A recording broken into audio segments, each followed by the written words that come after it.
Okay. Ati ndagarutse. Ati mwiriwe mwake akasina banyitwa n'imbere Diodone. Karibu kwicana hanyuma ndizera nta muntu ataramenya ibyabaye mu minsi irenganye ati vy'umwigeme Murundi yatse ubwenegihugu mu Rwanda. Uri kuraraba amapica ari ngaha vyerekana yuko yarahiye bamumuhaye ati ni ibintu vyiza. Ego burya abarundi n'abantu beza batankana ahubwo batanga urukundo ati ku bintu vyose.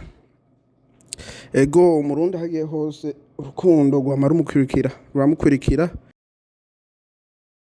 gusa mwibihe ni hamwe umuntu aca yiyumvira ngo ati none ku Rwanda menga no Burundi usanga hari akantu ati ni kubera iki umurundi yogenda kaka ubwenegihugu mu Rwanda bikashika akisanga yatse ubwenegihugu mu Rwanda.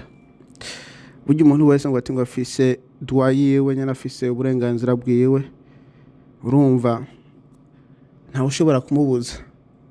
Ego rero kusijya aka video ndagakoze kugira umurundi wese atahure yuko burya ubwigenge biri ku muntu wese, ubwigenge ati buri ku muntu wese. Ego ati nta karenganyo ku muntu kubera twese twabuhawe n'Imana. Rero twabuhawe n'Imana urumva umuntu afise amahitamo. Ati ni ibintu vyiza.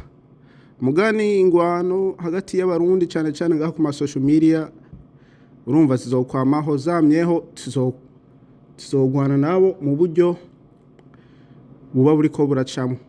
Nyambari kugira kwishurana ngaha nyene kuri X, kuri YouTube aho ni kuri TikTok uko nuko ni kwishurana. Kubera twese twigombera umutekano mugani burya ngo umuntu yama yagusotoye biragoye kwihorera kandi si vyiza guhora kandi umenya ukuri aho ukuri.